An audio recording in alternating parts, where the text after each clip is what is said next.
In the stifling heat of a Montgomery courtroom, a black woman in a striking blue dress faced a judge's brutal racism, her voice dismissed by prejudice, until a stunning revelation flipped the script, igniting a movement for justice across Alabama and beyond. The clock struck 9:03 IEM as Amara Ellis pulled her weathered sedan into the parking lot of the Montgomery County Courthouse in Alabama, the late September sun blazing down with a ferocity that seemed to mock her already fraying nerves, its heat shimmering off the cracked asphalt in waves,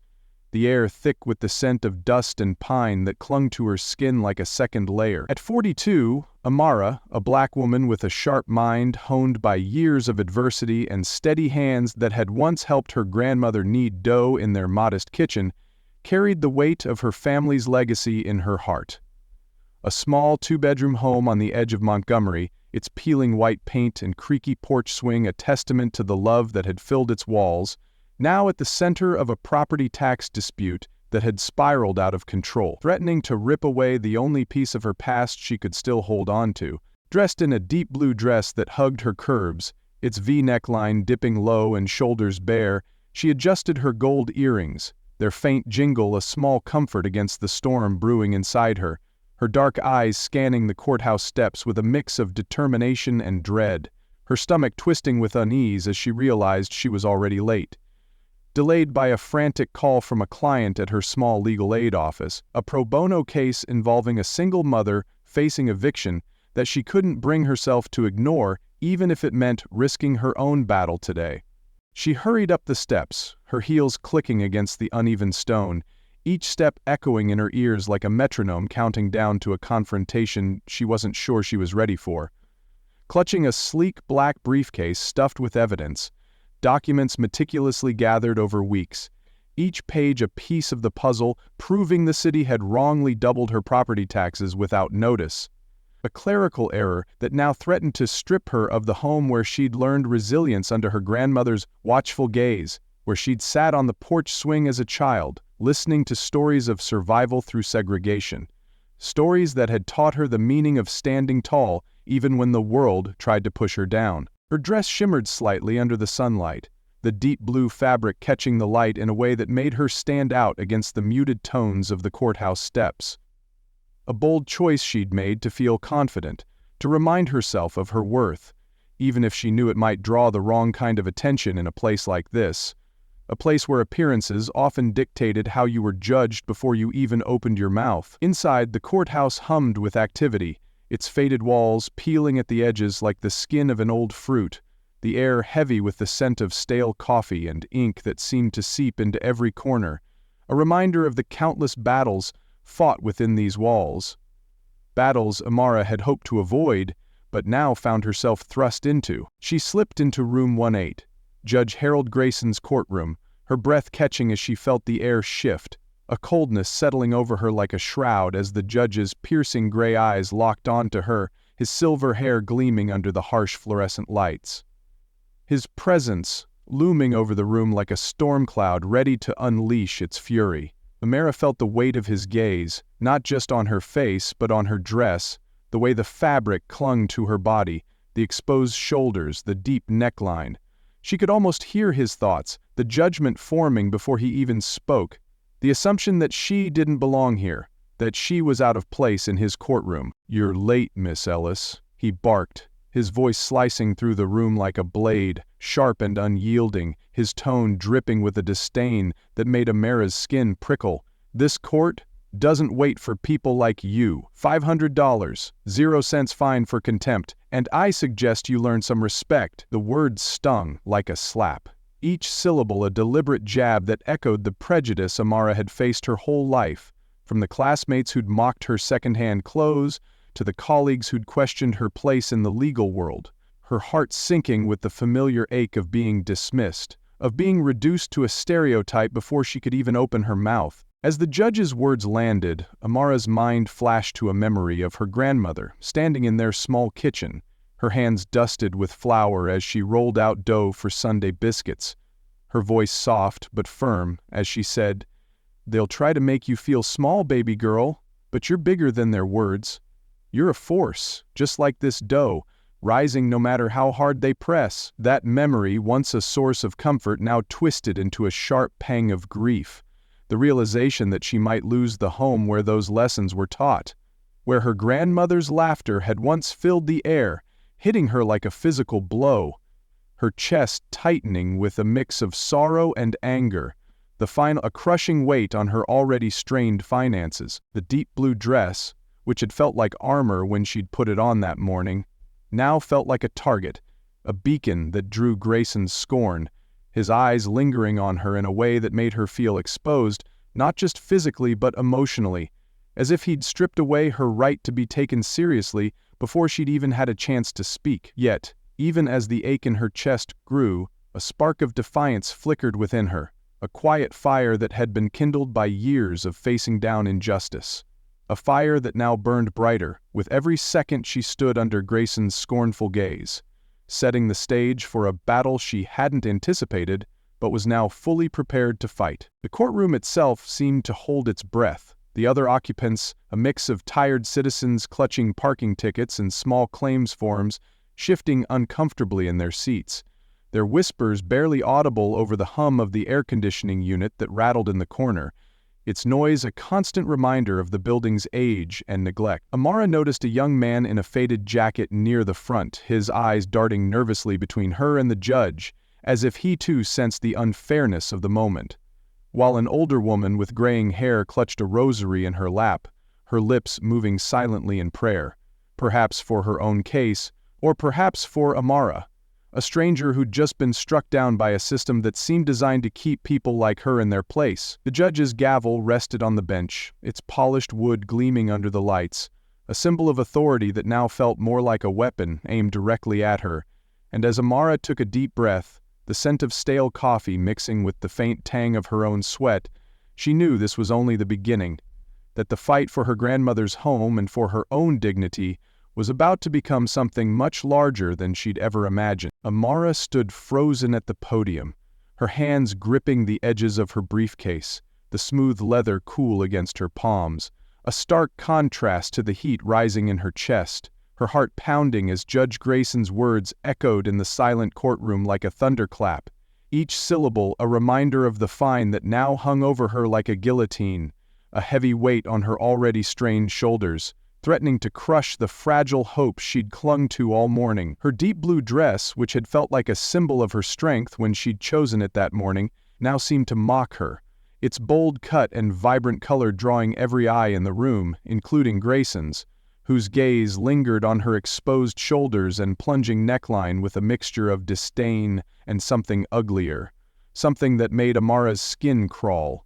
as if he'd already decided she was here to waste his time rather than fight for justice. Her mind flashed to the countless nights she'd spent poring over tax records, her kitchen table covered in papers, the dim light of a single lamp casting shadows on the walls of her grandmother's home, the same walls that had once echoed with laughter and love, now at risk of being torn away by a system that seemed to care little for fairness or mercy. "Your Honor," she began, her voice steady despite the tremor in her chest, the words carefully chosen to mask the storm of emotions raging within her. "I was delayed by a client emergency. I have evidence to prove the tax adjustment is a mistake." She opened her briefcase, her fingers brushing against the neatly organized folders, each one a testament to her determination, each one a shield against the injustice she now faced. But Judge Grayson leaned back in his chair, his lips curling into a sneer that made Amara's stomach churn, his gray eyes narrowing as he cut her off, his voice booming with unrestrained contempt that filled the room like a toxic fog. "Excuses don't change facts, Miss Ellis. I don't care for your sob stories, and I doubt someone like you even belongs in a courtroom like this," he said, his eyes flickering to her dress again, the implication clear in his tone, as if her appearance alone was enough to disqualify her, as if the deep blue fabric and the way it hugged her body were proof she didn't deserve to be taken seriously. The words were a public humiliation that sent murmurs rippling through the room, the sting of his racism a blade that cut deeper than the fine itself, slicing through the fragile armor Amara had built over years of facing similar disdain. The phrase, "someone like you," echoed in her mind, dragging her back to a moment in law school when a professor had told her she'd never make it as a lawyer. his words dripping with the same venom. The same assumption that her skin color and her boldness made her unfit. A memory that fueled the anger now simmering beneath her hurt, her hands tightening around the briefcase as she fought to keep her composure, her dark eyes blazing with a fire she could no longer suppress. A young court clerk, Elena Martinez, a Latina woman in her late 20s with a sharp gaze that missed nothing, paused mid-step near the bench, her arms full of files that she'd been organizing all morning, her brow furrowing as she overheard the judge's harsh dismissal, her own experiences with prejudice in the legal system stirring a quiet rage within her. Elena had grown up in a neighborhood not far from Amara's, her own mother once facing a similar courtroom battle over a minor zoning violation, the memory of her mother's tear-streaked face as a judge dismissed her pleas still vivid in Elena's mind, a wound that had never fully healed. She couldn't help but notice Amara's dress, the way it stood out in the drab courtroom, a bold statement of confidence that Elena admired, even as she saw how it fueled Grayson's scorn, making her own heart ache with a shared sense of injustice. Her fingers tightened around the files, the edges of the paper digging into her skin, and she shot Amara a sympathetic glance, her brown eyes softening with a warmth that cut through the coldness of the room. A subtle gesture of solidarity that warmed Amara's heart amidst the storm. Elena's breath hitched as she took a small step closer to the bench, her hands trembling slightly, her mind racing with the fear of repercussions but also with a growing resolve, a resolve born from the memory of her mother's defeated slump in a courtroom just like this,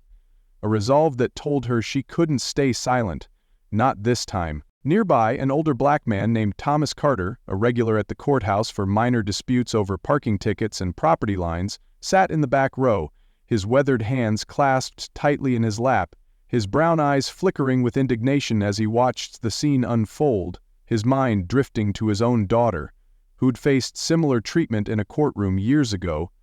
the memory of her defeated expression haunting him still. Thomas had lived in Montgomery his entire life, had seen the city change and yet stay the same in so many ways, the shadow of Jim Crow still lingering in the way people like him were treated, the way Amara was being treated now. He couldn't take his eyes off her dress, the deep blue fabric a stark contrast to the muted tones of the courtroom, a symbol of her courage in a place that sought to diminish her, and it reminded him of his daughter's spirit, the way she'd always refused to bow to injustice, even when it cost her.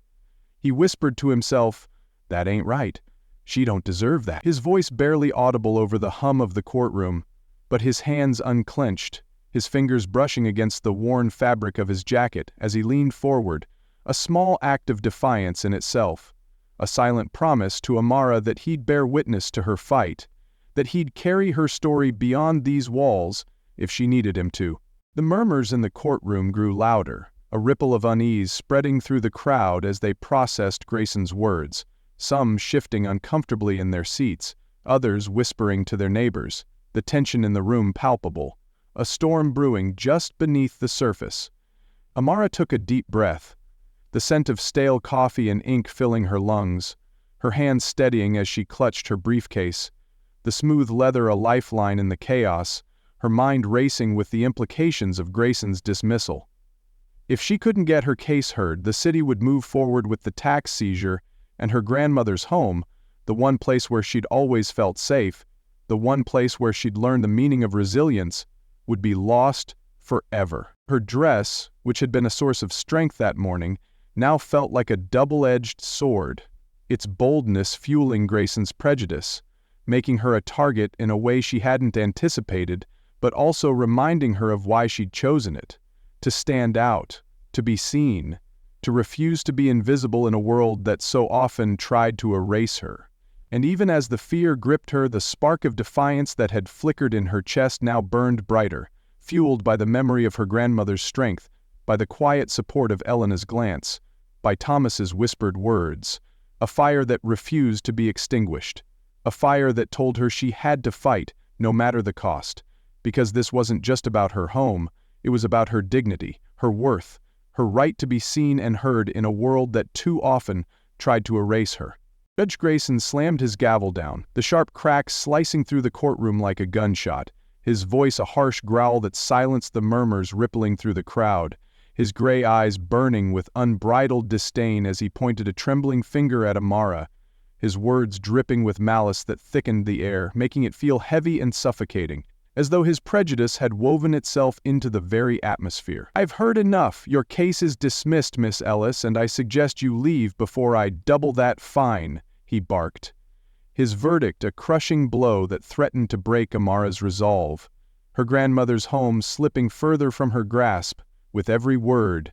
the injustice sparking a blaze in her chest that roared hotter than the September heat outside, a flame that refused to be snuffed out despite the weight of his dismissal. Amara took a step back, her breath catching in her throat, her dark gaze darting around the room as she felt the weight of every stare on her, the humiliation of being publicly cast aside, a bitter taste she refused to accept.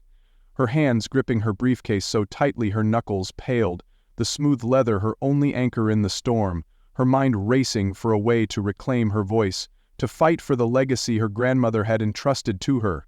The phrase "case dismissed" reverberated in Amara's ears, each word a jagged shard that pierced the fragile hope she'd held onto, pulling her back to a memory from years ago when she was a young law student, observing a case for a class assignment in a small, dimly lit courtroom not unlike this one. She'd watched a black man plead for a fair hearing, his voice steady but desperate, only to be waved off by a judge who barely looked at him, the man's shoulders slumping as he left the room. The judge's indifference a lesson that had seared itself into Amara's heart. That day she'd made a silent promise to fight for those who'd been silenced. A vow that had driven her through law school, through countless nights at the Civil Rights Commission.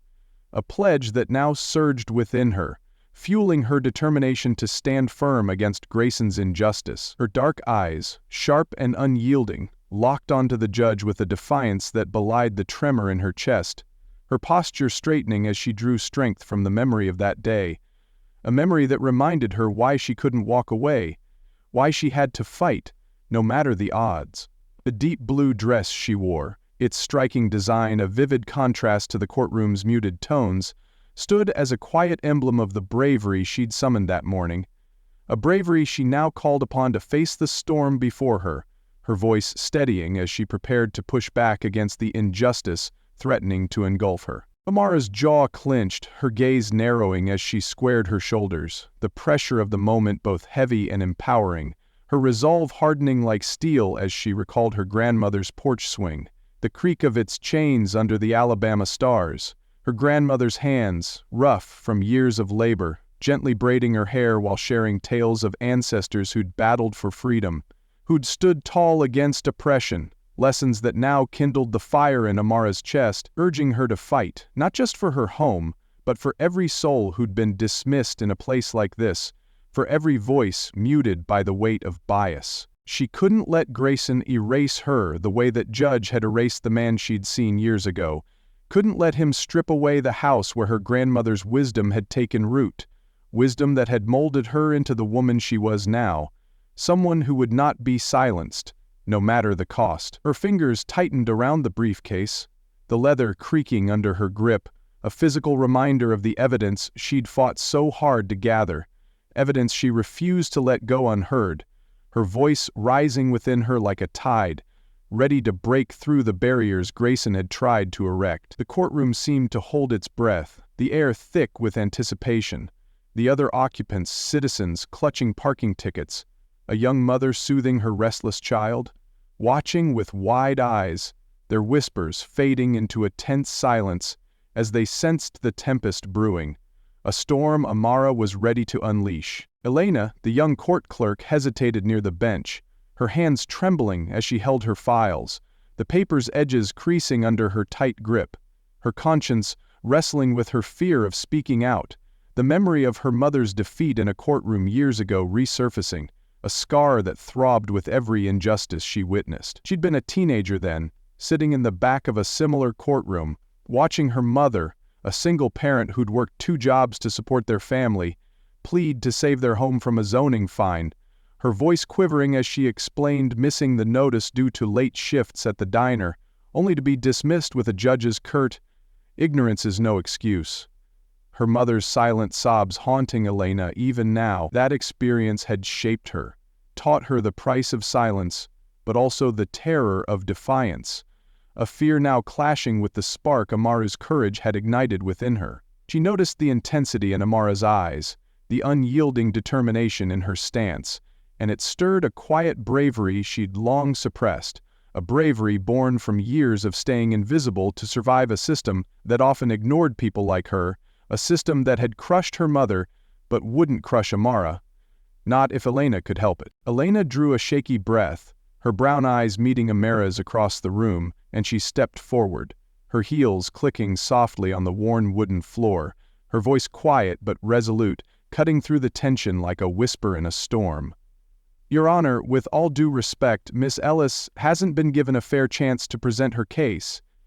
Her evidence deserves to be heard," she said, her statement a subtle act of rebellion that shifted the room's energy, a spark that reignited Amara's resolve, the unexpected support, a lifeline she grasped with both hands,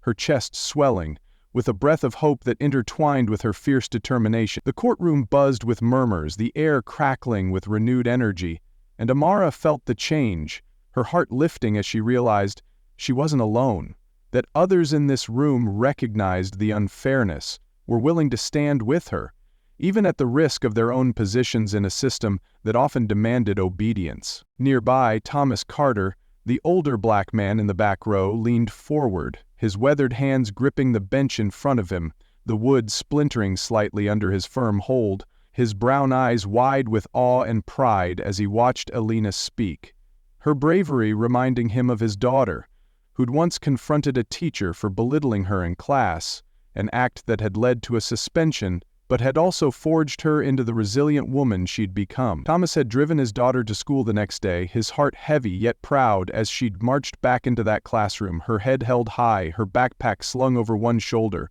her gaze fierce with determination. A determination Thomas now saw reflected in Amara, in Elena, in this moment that transcended the courtroom's walls. His throat tightened, a lump forming as he whispered under his breath, "That's it, girl. Don't let M silence her," his words a quiet prayer for Amara, for Elena, for every person who'd ever had to fight to be heard, his fingers brushing the worn fabric of his jacket as he sat up straighter,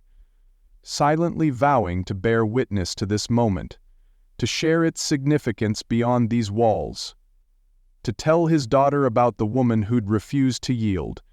The tension in the room crackled like a storm on the horizon, the air charged with the weight of what had just transpired, the murmurs growing louder as the crowd processed Elena's words, some nodding in agreement, others shifting uneasily in their seats. The young mother in the corner holding her child closer, her eyes gleaming with a blend of fear and hope as she watched Amara. Amara turned back to Grayson, her voice rising with renewed strength, her tone unyielding as she declared, "I won't leave until I'm heard," her dark eyes locking onto his with a defiance that made him falter, his sneer fading for the first time, his hand hesitating over the gavel as if unsure whether to strike again, the storm in the room building to a crescendo that neither could escape, a reckoning poised to change everything. Amara stood tall at the podium, her posture unyielding, a pillar of resilience in the drab courtroom, her hands steady as she opened her briefcase, pulling out her evidence with a calm that masked the tempest within her, her voice slicing through the room's hum like a blade as she addressed Judge Grayson, her dark eyes blazing with a fire that had simmered since the moment he'd dismissed her. "Your Honor, you've judged me without knowing who I am," she said, her tone sharp enough to make the judge flinch, her words a challenge that reverberated off the peeling walls, each syllable bearing the weight of every struggle she'd endured to reach this point, every late night studying law, every scornful remark she'd weathered, every instance she'd had to prove her worth in a world that often refused to acknowledge it. She paused, her gaze unwavering, letting the silence stretch, the tension in the room mounting as she prepared to unveil the truth that would alter everything, a secret she'd held close until this pivotal moment, knowing its power to shift the balance in an instant. "I'm Amara Ellis, Senior Counsel for the Alabama Civil Rights Commission.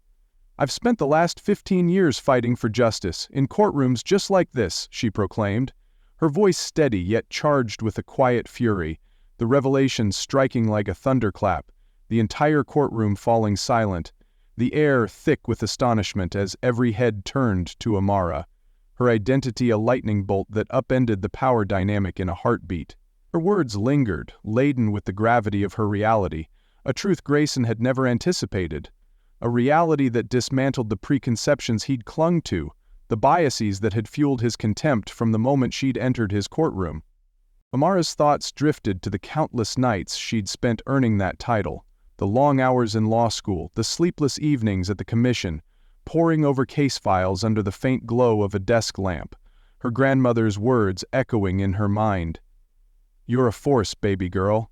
a guiding mantra that had carried her through every challenge, every doubt,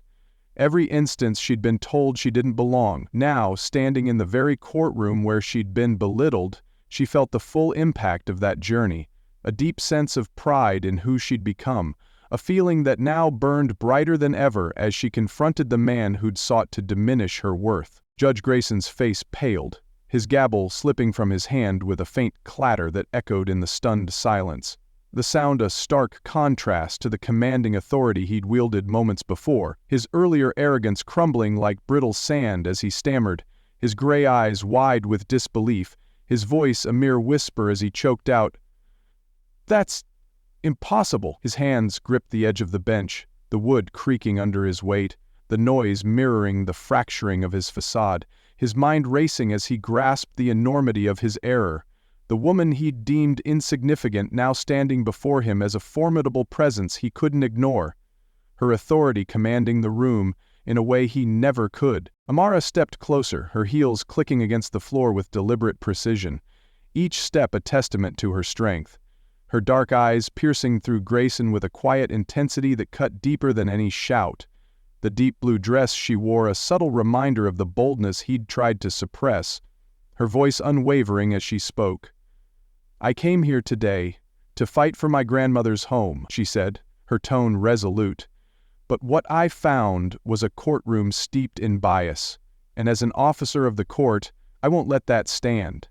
The reversal was complete, Grayson's dominance stripped away, as Amara stood tall, her hands still holding her evidence but her stance that of a leader who'd claimed her rightful place, a leader who'd overturned the judgment of a man who'd thought he could define her value, leaving the entire room in awe. Elena, standing near the bench, felt her heart swell with pride, her hands trembling as she held her files, the paper's edges now crumpled from her tight grip, the memory of her mother's courtroom defeat fading in the light of the victory unfolding before her, a triumph she'd helped spark with her small act of courage, her brown eyes glistening with tears as she whispered to a colleague,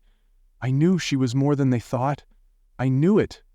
Her voice was soft, yet it carried the weight of vindication, an acknowledgement of the power of standing up, even when it seemed insignificant, a strength that had transformed the room, giving Amara the platform to reveal her true potential. She recalled her mother's words after that long-ago defeat, a faint smile through tears as she'd said, "One day, mija, you'll see someone fight back. Hold on to that." A promise Elena had cherished until this moment, a moment that showed her how her quiet defiance had ignited a fire in Amara, a fire that now illuminated the room with the glow of justice, a light Elena vowed to carry forward, no matter the obstacles. Thomas in the back row wiped a tear from his eye, his weathered hands trembling as he watched Amara, her words resonating with the spirit of his own daughter, who'd once dreamed of becoming a lawyer, but had been held back by the same biases Amara now confronted, her aspirations thwarted by a system that hadn't recognized her value, a system Thomas had resented for years, longing for change he'd never thought he'd witness. But now, seeing Amara, he saw that change taking shape, her voice a testament to the justice his daughter had deserved, justice Thomas had always believed in but had rarely seen in a courtroom like this. His chest swelled with a pride he hadn't felt in years, a feeling that whispered justice might finally be within reach, not just for Amara, but for all who'd been silenced here, for every dream delayed by prejudice. He leaned forward, his hands resting on his knees, his gaze fixed on Amara, silently promising to tell his daughter about this day, to share how the fight she'd begun lived on in the woman before him, a woman who'd just upended a system that had tried to break her. The courtroom buzzed with whispers, the air charged with the impact of Amara's revelation.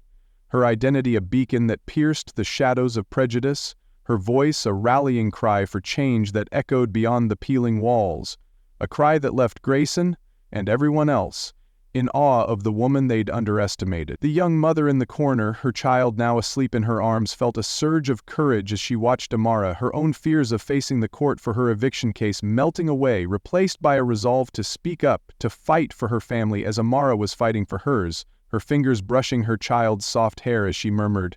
"We'll be okay, baby. I'll make sure of it." The man in the faded jacket near the front sat up straighter, his hands relaxing as he felt a flicker of hope. Believing his own case, a minor dispute over a parking ticket, might now be judged fairly, his shoulders squaring as he nodded to himself, vowing to stand taller when his turn came. An older woman with graying hair, who'd been clutching a rosary throughout the hearing, clasped her hands together, her lips moving in a silent prayer of gratitude, her eyes shining with appreciation as she looked at Amara, seeing in her a source of hope for her grandchildren, a hope that they might grow up in a world where justice was a right, not a privilege. Amara's revelation had transformed the room, had reshaped the future, and as she stood there, her dark eyes alight with pride, she knew this was only the beginning, that the fight for justice had taken a turn she'd been preparing for her entire life. Judge Grayson sat motionless behind the bench, his hands gripping the arms of his chair, the faint creak of the wood betraying his unease, his earlier bravado replaced by a stunned silence as he struggled to process Amara's revelation, the weight of his mistake pressing down on him like an unyielding force that seemed to sap the color from his already pale face. His gray eyes, once sharp with disdain, now flickered with uncertainty, darting between Amara and the courtroom crowd, the murmurs of the onlookers a constant reminder of the spectacle he'd created. A spectacle that had now turned against him in a way he'd never anticipated. Amara stood before him, her presence still commanding but her expression softened just enough to offer a sliver of redemption, her dark eyes searching his for a trace of remorse, her voice firm yet carrying a note of compassion that cut through the tension.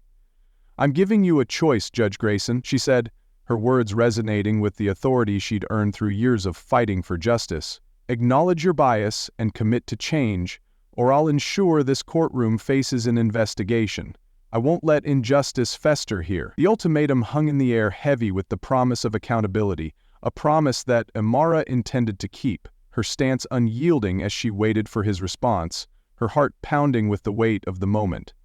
A moment that could redefine the future of this courtroom and beyond. Grayson hesitated, his pride battling the reality of his situation, his fingers tightening around the chair's arms until the wood groaned under the pressure, his mind racing as he weighed the consequences of his actions, the legacy he'd built over decades, now teetering on the edge of ruin. But the sincerity in Amara's gaze, the quiet strength in her voice, pierced through his defenses, and for the first time in years he felt the sting of his own shortcomings, the bitter taste of regret rising in his throat as he realized the depth of his error. His shoulders slumped, the fight draining from him, as he nodded slowly, his voice low and shaky, the words foreign on his tongue as he spoke. I was wrong," he admitted, his admission a jagged whisper that echoed through the silent room. "I'll cooperate.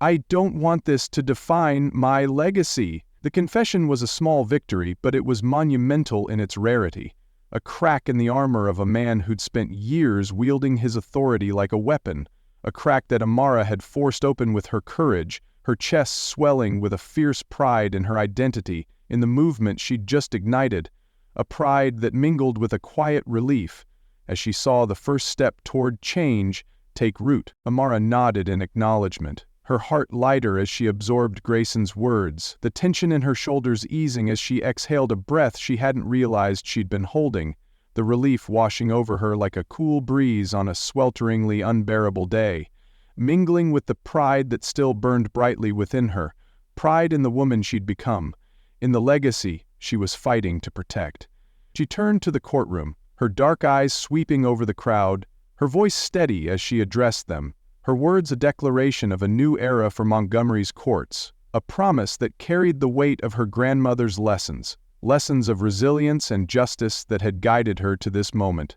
"This room will be a place of fairness, not prejudice," she announced, her tone unwavering, each syllable a vow etched into the air.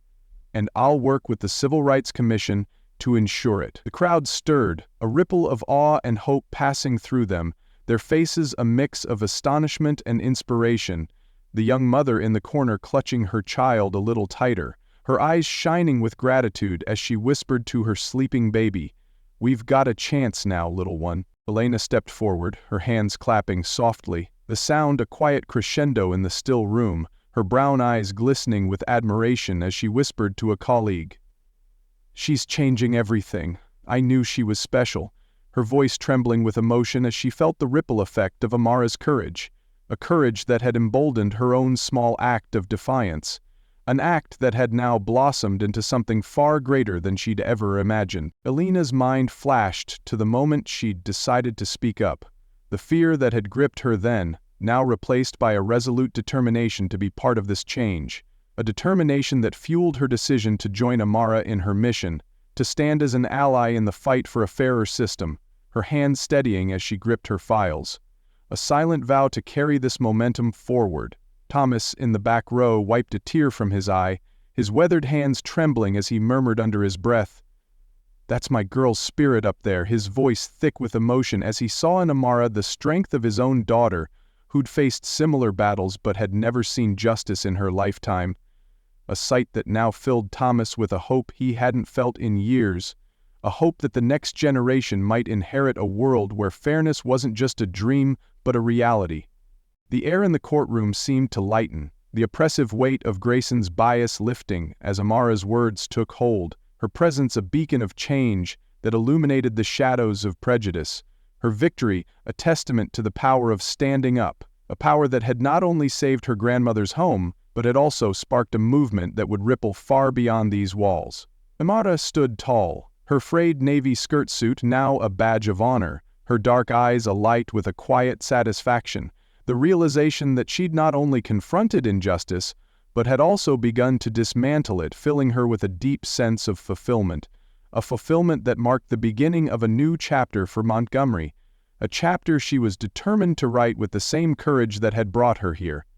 2 years later, the Montgomery County Courthouse stood transformed, its reputation no longer tied to bias, but to fairness and inclusivity. Its walls now adorned with plaques honoring the Ellis Fairness Initiative, a program Amara had founded to train judges and court staff on equity and dignity, ensuring that no one would be judged by their appearance again, a legacy that honored her grandmother's lessons of resilience, lessons that had carried Amara through every battle she'd faced. Her dark eyes misted with emotion as she traced the initiative's logo, a scales of justice intertwined with a magnolia flower painted on the courthouse doors, the symbol of balance and renewal,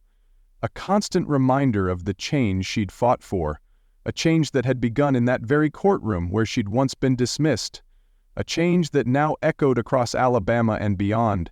touching lives she'd never even met. The weight of that legacy settled in her chest, a quiet satisfaction that mingled with a fierce determination to keep pushing forward,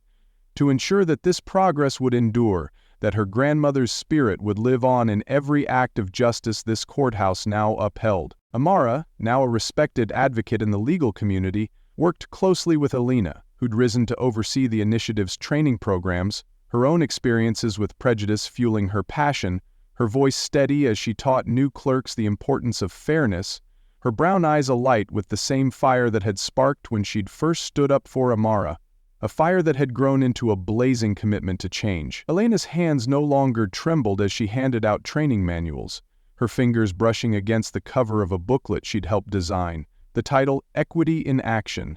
a testament to the lessons she'd learned from Amara,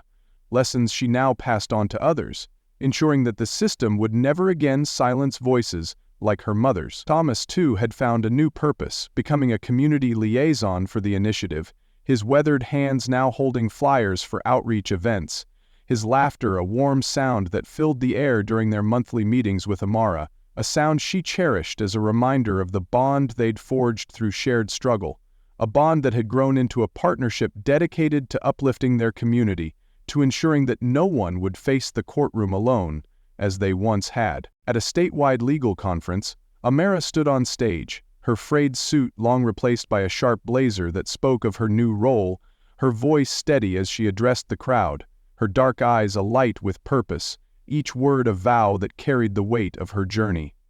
"Fairness isn't a privilege. It's a right," she declared, her tone resolute, a reminder of the power of standing up, a power that had transformed a courtroom, a power that had transformed her. Her hands no longer clutching evidence but her heart still beating with the rhythm of the fight that had shaped her. A fight that now inspired others to rise. Elena watched from the audience, her heart swelling with pride, the woman who'd once feared speaking out now a champion for change, her own journey a testament to the ripple effect of Amara's courage, a change that would echo for generations, a change she was proud to be a part of, her hands clapping fiercely as Amara's speech concluded, the applause a symphony of hope that filled the room. From the perspective of the young lawyers who filled the conference hall, Amara was a hero, a shining example that courage and character could overcome any bias. Their applause a chorus of hope that reverberated beyond the room, a hope that inspired them to demand better in their own careers, their hands clutching notebooks filled with lessons they'd learned from her story, lessons they'd carry into their own courtrooms, determined to uphold the fairness Amara had fought for, to ensure that justice would no longer be a privilege but a right for all. One young lawyer, a black woman in her early 30s, felt a particular connection to Amara's story, her own experiences with prejudice in law school flashing through her mind as she listened, her pen pausing over her notebook as she whispered to a colleague, "She's the reason I kept going. I'll make sure my clients get the justice she fought for." Her voice thick with resolve, a resolve that mirrored Amara's own, a resolve that would shape the future of the legal system in ways Amara couldn't yet foresee. Amara's story reached beyond the conference hall, touching the hearts of those who heard it, a story of justice that could heal the deepest divides, a story that showed one act of courage could change a system if someone was brave enough to act. Dear viewer, her journey reminds us of the power we hold to make a difference, the power to turn bias into a moment of strength, a power that starts with us. Have you ever faced prejudice and transformed it into a moment of triumph? Share your story in the comments. We'd love to hear your victories, just like Amara's, victories that remind us of the resilience we all carry within us. If this story touched you, like this video, subscribe, and hit the bell for more tales of justice and kindness, stories that inspire us to build a world where fairness isn't a dream, where no one is judged by their cover, because change begins with you. With every heart we lift, with every step we take toward a better tomorrow.